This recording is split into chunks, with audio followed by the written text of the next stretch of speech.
S'ha plantejat si els productes que consumeix s'han produït de forma ètica respectant les persones i el medi ambient? El comerç just pot donar resposta a aquestes inquietuds. Es tracta d'una via alternativa al comerç tradicional que garanteix unes relacions justes amb els productors del tercer món, és a dir, salaris dignes, la protecció dels drets humans i uns criteris ètics durant tota la cadena de producció. L'objectiu final és assolir una igualtat social i econòmica entre nord i sud, donant l'oportunitat als petits productors de ser competitius en el marc del comerç internacional.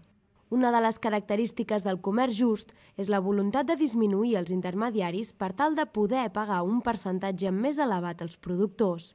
Aquí a Catalunya tenim un exemple en l'empresa Alternativa 3, que s'encarrega de comprar els productes directament als països d'origen i els distribueix als comerços catalans interessats. Fins i tot, s'encarreguen ells mateixos de torrar el cafè provinent de Llatinoamèrica, envasar-lo i distribuir-lo. En tota la cadena comercial tradicional hi ha compradors, hi ha exportadors, hi ha importadors en aquesta banda, hi ha distribuïdors, i nosaltres el que fem és anar directament a comprar a la cooperativa o als productors, i tota aquesta intermediació, diguem que és un estalvi i és el que paguem, normalment és el preu que es paga de més al productor. Actualment podem trobar tot tipus de productes de comerç just procedents d'arreu del món. Tot i això, Llatinoamèrica i l'Àfrica s'han especialitzat bàsicament en els alimentaris i l'Àsia en l'artesania i el tèxtil. Per certificar que tots aquests productes compleixen els requisits del comerç just, el 1998 es va crear aquest segell, que se situa visiblement a l'envàs i que garanteix la seva autenticitat.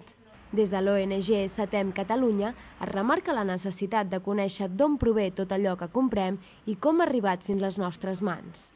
Els productes de comerç just el que ens proposen és una alternativa de consum. Realment tenim dos tipus de productes, els que podem, el que es diu la traçabilitat, que podem saber del cert d'on venen i com han estat produïts de manera ètica, i els que no sabem, no vol dir que no hagin estat produïts de manera ètica, però no ho sabem del cert. Llavors ens dona aquesta oportunitat de triar un o l'altre. Catalunya és un dels països que consumeix més productes de comerç just. Actualment existeixen 38 botigues en tot el territori que donen lloc a unes vendes de més de 4 milions d'euros anuals.